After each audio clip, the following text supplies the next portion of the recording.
Jak doskonale wiecie, bo powiedziałam o tym w tym odcinku, nie piję alkoholu.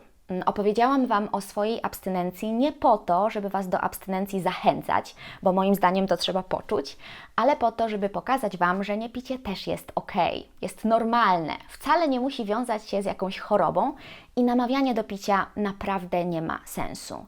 Nie chciałam się też w żaden sposób wywyższać i krytykować pijących, bo nie o to tutaj chodzi. Niech każdy robi to, co mu odpowiada i tyle. Natomiast na jednej rzeczy bardzo, ale tak bardzo mi zależy. Chciałabym, żeby ludzie pili świadomie, rozsądnie, mądrze, bo musicie pamiętać, że alkohol to poważna sprawa, a nie jakiś tam wesoły sok. Przygotowałam więc dla Was zestaw istotnych informacji na temat alkoholu. Ale żeby nie wyglądało to wszystko dziwnie, czyli abstynentka i humanistka będzie teraz wyjaśniać, czym jest alkohol, zaprosiłam do współpracy przy tym odcinku specjalistę od chemii, Waszego ulubieńca, Dawida Myśliwca. Cześć Dawid, dziękuję za przybycie. Bardzo chętnie. Ruszyliśmy się z kanapy, jest plener, Jest plener, są krzesełka trochę mniej wygodne niż kanapa, ale ale damy radę, damy radę, opalimy się. to prawda. A temat poważny, bo alkohol. To bardzo poważne, zwłaszcza jak tak to powiesz. Dawidzie, proszę Cię, wytłumacz tak, językiem chemika, ale też kumpla. Czym jest alkohol? Jakbyś zapytała chemika, to jest taka szeroka klasa związków organicznych, generalnie alkohole. Każda cząsteczka, która ma tam gdzieś w tej swojej strukturze grupę hydroksylową tak zwaną, czyli grupę OH, to jest dla chemika alkohol, ale jak rozmawiasz, jak to powiedziałaś, z kumplem, Tak. to raczej masz na myśli alkohol etylowy, czyli tę substancję aktywną, moglibyśmy śmiało powiedzieć, różnego rodzaju napojów wyskokowych, bardziej lub mniej wyskokowych. Okej, a czy łatwo jest samemu wytworzyć alkohol i jakie jest ryzyko, kiedy spożywamy taki samodzielnie przygotowany alkohol? Znaczy, generalnie to nie jest trudne. Krążą przecież historie o różnego rodzaju narodowościach, że na przykład ze wszystkiego poza blatem stołu są w stanie zrobić alkohol, bo proces fermentacji jest taki dosyć powszechny. Z tym, że wiąże się to, jeżeli robione jest chałupniczo, z pewnym ryzykiem i w zasadzie to główne ryzyko, główny powód, dla którego odradza się robić takie rzeczy, a mianowicie, że w momencie, kiedy powstaje etanol, alkohol etylowy, czyli to C2H5OH, którego objętość czy zawartość jest właśnie na etykietach i tak dalej, to mogą powstawać też inne alkohole, na przykład dużo bardziej toksyczny metanol. To jest trucizna. To jest, on sam w sobie nie jest jeszcze trujący, ale wątroba go zamienia w procesie metabolizmu tego alkoholu. Waldehyd i ten aldehyd jest już silnie trujący. Może doprowadzić do ślepoty, a także w dużych ilościach do zgonu. Czyli lepiej nie, może. Czyli lepiej nie, chociaż są ludzie, to może jako ciekawostkę można dodać, którzy z różnych medycznych powodów mają tak, że każdy cukier są w stanie w swoich organizmach zamienić w alkohol. Czyli jak zjedzą za dużo węglowodanów, za dużo węgli, to tak jakby upijają się od środka, nie spożywając alkoholu. Bo z różnych powodów ich organizmy tak reagują na obecność cukru, odpowiedniej temperatury i jeszcze wody w tkankach. Czyli zjedzą pączki i są pijani. Tak. I to wcale nie ze szczęścia, tylko tak. Dawidzie, rozprawmy się z jednym z najpopularniejszych mitów na temat alkoholu, czyli a wypiję sobie lampkę wina, to się przecież tak nie upije jak po szocie wódki. Czy na pewno tak jest?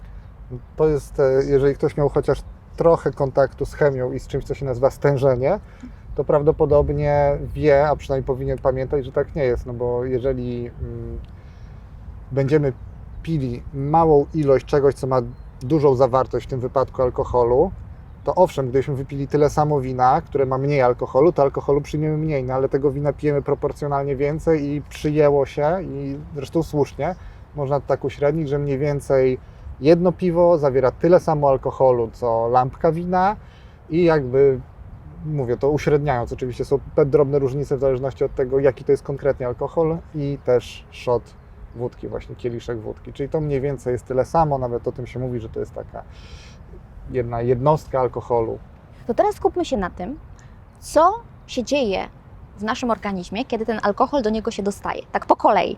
Dzieje się bardzo dużo rzeczy i one się zaczynają bardzo szybko w zasadzie.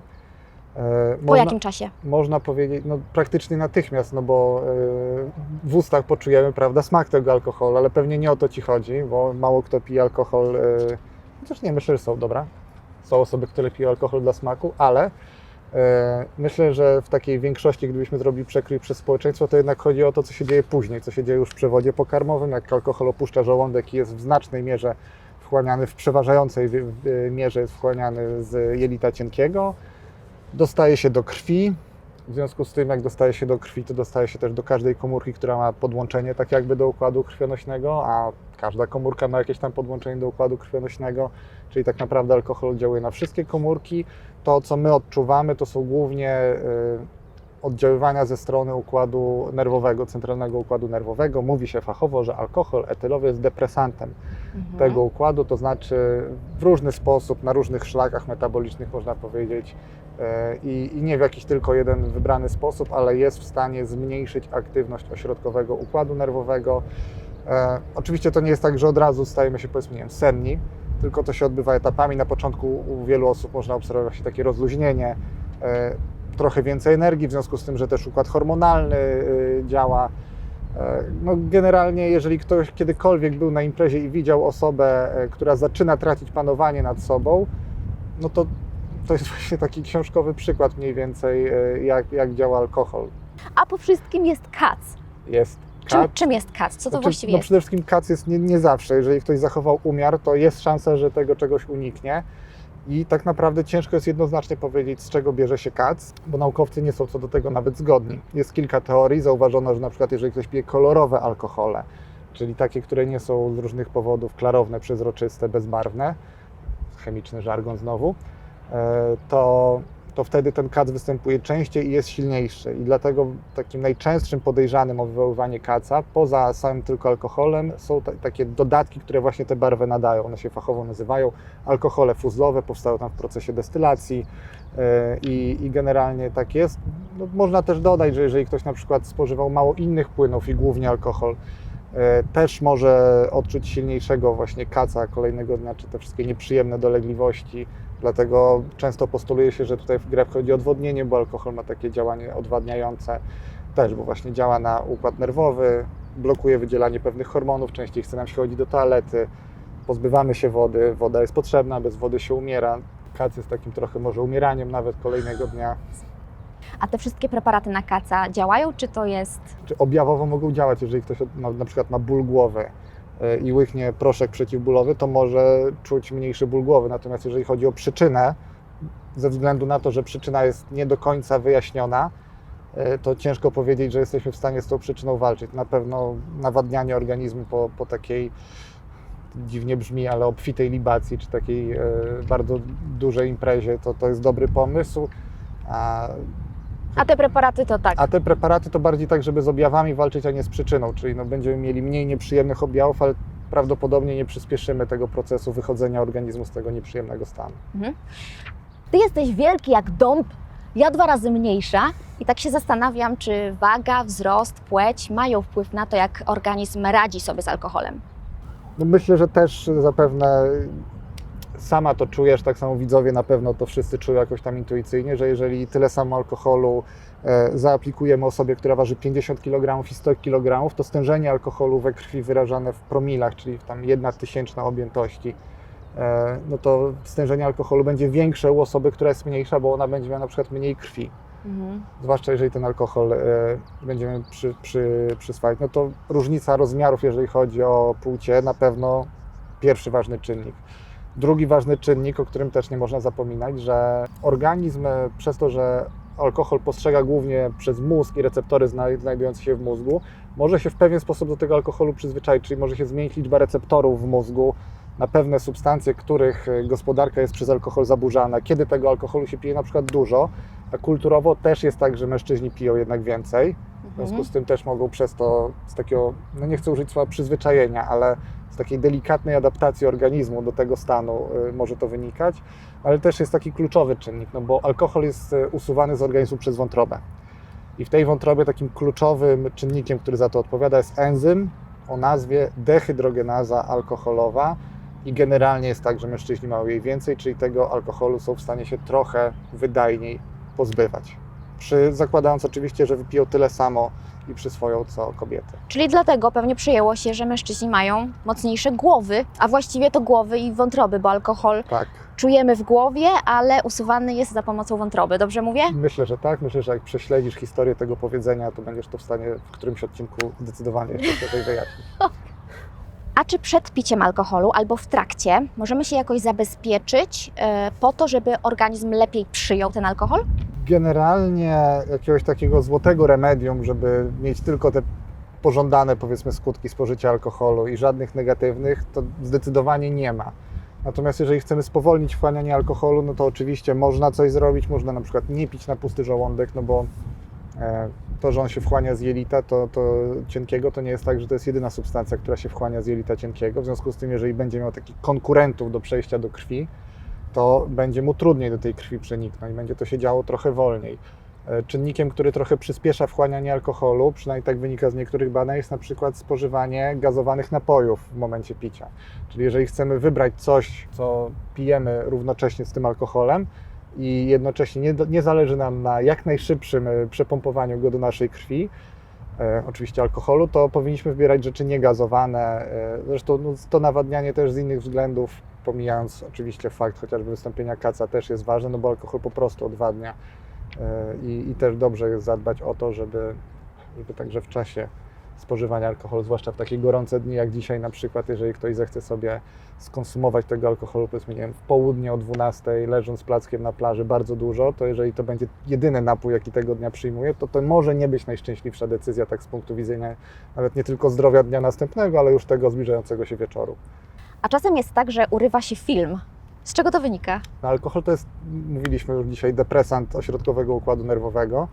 No i czasem może po prostu tak mocno na ten układ nerwowy wpłynąć, że jego normalne funkcjonowanie jest niemożliwe. Znaczy, jego normalne funkcjonowanie nie jest takie możliwe i nie jest możliwe już bardzo szybko na początku. Tak jak mówiłem, te wszystkie objawy postępujące wraz z kolejnymi porcjami alkoholu, no to są właśnie objawy, że coś jest nie tak z ośrodkowym układem nerwowym. Ale jeżeli przeholujemy, no to możemy po prostu, nie chcę powiedzieć wyłączyć go, no bo jednak funkcje życiowe ustają przy bardzo dużych stężeniach alkoholu, chociaż jest śmiertelna dawka alkoholu. Przyjmuje się, że to powyżej 4 promili już jest jakieś takie realne zagrożenie życia. No też są historie, gdzie dużo więcej bywało. Natomiast niżej już jesteśmy na tym etapie, że komunikowanie się różnych części mózgu ze sobą, podtrzymanie świadomości staje się problematyczne i wtedy urywa się film, chociaż tak naprawdę może dojść do tego, że po prostu mamy czarną dziurę tylko w pamięci, a wcale nie tracimy przytomności, no bo to z kolei wynika z tego, że też ośrodki związane z pamięcią mają problem z normalnym funkcjonowaniem i te wspomnienia nie są utrwalane w żaden sposób w naszych głowach. Także to jest z wielu względów, ale jednym słowem mówiąc, depresant ośrodkowego układu nerwowego, jak go przyjmiemy za dużo, to ta depresja ośrodkowego układu nerwowego jest tak ciężka, tak wyraźna, że mamy ten urwany film na różne sposoby. Czyli wystarczy nie przesadzać. Wystarczy nie przesadzać. A tobie kiedyś urwał się film? Nie. Ty, cwaniaku. Znaczy mnie też nie. Znaczy, ja lubię panować nad swoim zachowaniem, co nie znaczy, że nigdy w życiu nie piłem alkoholu. Zwłaszcza, że bardzo długo grałem w koszykówkę i no, to jest takie środowisko, że jak odnosisz jakiś sukces, no to ten sukces się świętuje właśnie na przykład spożywając w drodze powrotnej alkohol. A zdarzały mi się, ja mieszkam w Lublinie, sukcesy na przykład w Gdańsku, podróż jest długa, więc bywały takie momenty, że tego alkoholu w moim otoczeniu i w moim organizmie było trochę więcej niż tylko jedno piwo. Ale cały czas pełna świadomość. No po prostu ja nie lubię przesadzać, zresztą na mnie alkohol tak działa, już nie chcę mówić w dużych dawkach, ale po prostu jak to jest więcej właśnie niż 1-2 piwa, że mi się po prostu chce spać. Bezpiecznie. Więc nie ma tak, że ja nagle mam wyrzut adrenaliny i mówię chodźmy na miasto, bo to jest moja noc i ja chcę teraz tańczyć. No lepiej spać niż nago tańczyć na stole. Tak, wolę nago spać. Ja też. A czy można przyspieszyć trzeźwienie? Na przykład przejść się, wypić kawę, wodę, zjeść coś tłustego. Czasem też się tak mówi, że momentalnie ktoś wytrzeźwiał, jak na przykład był świadkiem wypadku drogowego, coś się niebezpiecznego stało, to ktoś momentalnie wytrzeźwiał. Czy to jest możliwe? Znaczy, zwiększenie świadomości naszej, takiego, z angielskiego się mówi alertness, czyli takiej uwagi może będzie po polsku, w sumie kanał, gdzie nie powinienem w ogóle wtrącać anglicyzmów, ale... I jak najbardziej możesz, bo ja lubię. Czyli taki alertness. Alertness. to jest konsekwencja różnych czynników, ale to nie jest tak, że nagle znosi się efekt działania alkoholu. Po prostu depresyjne działanie alkoholu może być na przykład w przypadku tego przytoczonego wypadku drogowego, bycia świadkiem jakiegoś takiego wydarzenia, któremu towarzyszą silne emocje. Po prostu na ten efekt depresyjny nakłada się efekt pobudzający innych czynników. Czyli my tak naprawdę nie trzeźwiejemy, alkohol działa tak jak działał, tylko nasz mózg, nasz organizm dostaje taki bodziec do większej uwagi, taki kuksaniec dla świadomości, żeby coś może się niedobrego wydarzyć także tobie. Hormony nas różnego rodzaju pobudzają, ale w żadnym wypadku nie jest to trzeźwienie. To jest przeciwdziałanie upiciu, ale to nie jest równoznaczne trzeźwieniu. To nie jest to, co dzieje się w wątrobie, że tego alkoholu rzeczywiście ubywa z krwi. Alkoholu tyle, ile było, tyle jest, ale my jesteśmy trochę bardziej czujni. Czyli nie da się po prostu tego przyspieszyć. Trzeźwienia nie, ale czujność można zwiększyć. Jak ktoś się naszprycuje kawą albo energetykami, to będzie trochę bardziej pobudzony, nawet jeżeli dużo wypił. Z tym, że on ciągle będzie osobą, która dużo wypiła i która ma alkohol we krwi. Generalnie, jeżeli można to jakoś bardzo uprościć, to przyjęło się, że taka jedna standardowa jednostka alkoholu, czyli to, co jest zawarte właśnie w szocie wódki, w kieliszku wina albo w piwie, potrzebuje około 1 godziny do zmetabolizowania się, czyli żeby zostać usunięta z organizmu. To jest oczywiście kwestia jeszcze indywidualna, ale w takim populacyjnym uśrednieniu tak to wygląda. A Ty lubisz sobie czasem coś dziabnąć? A jeżeli tak, to co? No tak jak wspomniałem, zdarzało mi się i dalej mi się zdarza, ale to są zwykle bardzo niewielkie ilości, zwłaszcza jak na standardy kultury polskiej i polskiego imprezowania i zdecydowanie to są lżejsze alkohole. Zdecydowanie tak. A czy pamiętasz najśmieszniejszą rzecz, jaką zrobiłeś po alkoholu, albo ktoś w Twoim towarzystwie, znajomy? Historii po alkoholu było sporo. No to jedziesz. I zwłaszcza, że tych kolegów, sportowców też zwykle na takich imprezach jest sporo. Drużyna składa się z 12 ludzi, jeszcze tam często są jacyś masażyści i tak dalej. I jeżeli jest duży sukces, to piją absolutnie wszyscy. Miałem kolegę, nie chcę podawać tutaj imienia ani nazwiska, Oczywiście. który trochę przesadził z alkoholem w czasie powrotu z takiej jednej imprezy, gdzie zdobyliśmy złoty medal na jakimś turnieju. Ja rozmawiam z kierowcą, bo ja byłem wtedy kapitanem tej drużyny. I kierowca mnie tak poprosił, żebyśmy już więcej alkoholu nie dawali, no bo bus jest otagowany, jeszcze tak się złożyło, logiem jednego znanego zespołu z Polski, bo ten zespół na koncerty tym busem jeździł. No i potem coś się wydarzy, powiedzmy, i powiedzą, że ten akurat zespół dali mocno w palnik po jakimś koncercie. No. I po co to komu? No ja mówię tak, że już on jest pod kontrolą, bo on rzeczywiście w tym momencie właśnie już tam sobie zasypiał gdzieś. I w tej chwili, jak powiedziałem, że my już go kontrolujemy i nic nie dajemy, a staliśmy na postoju przy budującym się jakimś budynku, gdzie był taki mur z blachy falistej, on wybiega w samych bokserkach z busa i zaczyna robić na ten mur siku, tłukąc w niego głową. Dosłownie z chwilą, kiedy ja powiedziałem, że już go mamy pod kontrolą. Głową. Przeżył? Tak, przeżył. Pamięta? Bardzo z opowieści nie dajemy mu zapomnieć, ale to bardzo sympatyczny jest kolega. On na pewno wie, ja go w tym momencie pozdrawiam. Mam nadzieję, że to widzi. Potem jeszcze Podeślemy mu link. Podeślę mu link. Potem jeszcze jak wysiadał, to pamiętam, że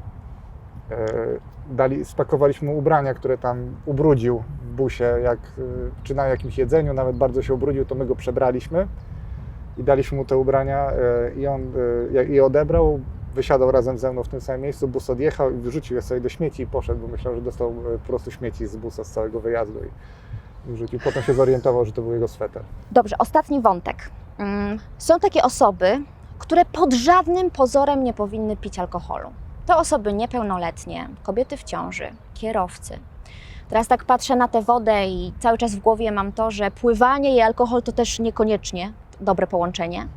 Więc bardzo proszę Cię, Dawidzie, powiedz tak w prosty sposób, ale też dosadny. Dlaczego to jest tak bardzo dla tych osób niebezpieczne, picie alkoholu? Alkohol generalnie jest toksyną. Alkohol etylowy, wiele innych alkoholi też. Toksyną, która tym zwykle najsilniej wpływa na takie organizmy, które właśnie się rozwijają, na komórki, na organizmy, w których dochodzi do wielu podziałów komórkowych, czyli na przykład na rozwijające się płody. I jest coś takiego jak choroba alkoholowa właśnie. Jeżeli matka piła dużo w ciąży, to jest widoczne na przykład na twarzy takiej osoby przez całe życie i to też się wiąże na przykład z niższym ilorazem inteligencji. Czyli rozwój oczywista rzecz, ale dzieci także rozwijają się dosyć intensywnie, w ich ciałach też dochodzi do wielu zmian i te zmiany mogą być takie niefortunne czy niepoprawne z punktu widzenia biologii, jeżeli one będą spożywały alkohol. Inna sprawa, że to jest też prawnie zabronione i z tych względów, ponieważ jako, że żyjemy w państwie, w którym obowiązuje jednak prawo, nie mamy jeszcze anarchii, no to tego prawa powinniśmy przestrzegać. Także to aspekt prawny to jest taki najbardziej oczywisty chyba. No tak. No i jest też taka kwestia, że alkohol na wiele osób działa w ten sposób, że właśnie są one bardziej odprężone i bardziej skłonne do podejmowania na przykład ryzykownych zachowań. U młodych osób jeszcze naturalna taka nieodpowiedzialność występuje. Chyba każdy, kto ma trochę więcej niż 18 lat, sięgnie do swoich zachowań, powiedzmy trochę więcej niż z piaskownicy, to przyzna, że one były czasami nieodpowiedzialne. No, po alkoholu mogły być jeszcze bardziej nieodpowiedzialne. No i wreszcie kwestia bardzo oczywista, alkohol też zaburza percepcję. On jako depresant ośrodkowego układu nerwowego może pogarszać koordynację, pogarszać czas reakcji, pogarszać równowagę, co no właśnie nie jest takim fortunnym połączeniem z rzeczami, które wymagają dużej koncentracji, uwagi i odpowiedzialności, na przykład prowadzenie samochodu, czy chociażby no, pływanie. Wydaje mi się, że tak, to jest słuszna uwaga, że ktoś, kto już ma problem, żeby wejść do wody, to na pewno nie powinien w tej wodzie pływać, więc tych czynników jest cała masa i one są i biologiczne, i takie socjologiczne, socjoekonomiczne i prawne i możemy tego tak naprawdę jeszcze mnożyć i mnożyć. Ja może też już założę okulary, bo się cała rozmazałam przez ten wiatr. Albo taką I dokończę piękną tak. historię Ci opowiedziałem. Też jestem wzruszona naszym spotkaniem, Tak. jak zawsze. Ale teraz już ostatnie pytanie. Dobrnęliśmy do końca i zakończymy takim pozytywnym akcentem, bo kiedyś powiedziałeś mi, że, i mam nadzieję, że nie pozbawisz mnie złudzeń, że wszystko jest trucizną, to zależy od ilości. Tak, Dokładnie więc może tak. tak samo jest z alkoholem, nie trzeba się go bać, tylko trzeba go mądrze spożywać. To jest bardzo uniwersalna prawda, pochodząca już ze średniowiecza. Ojciec współczesnej medycyny Paracelsus powiedział, że właśnie to wszystko jest trucizną i nic nie jest trucizną, dawka czyni trucizną, to chyba nawet po łacinie brzmi dosis facit vemenum. Pięknie brzmi. A na pewno gdzieś literę zjadłem, ale tak mniej więcej to brzmi. To oznacza, że wszystkie substancje mają dawki, które moglibyśmy nazwać bezpiecznymi albo nawet terapeutycznymi, ale jeżeli z nimi przesadzimy, to wchodzimy w zakres dawki śmiertelnej, toksycznej. Z alkoholem też tak jest. Z wodą też tak jest? Z wodą też tak jest. Około 7 litrów wody w krótkim okresie to jest dawka śmiertelna. No wszystko jest, jeżeli jest robione z głową dla ludzi, tak bym powiedział.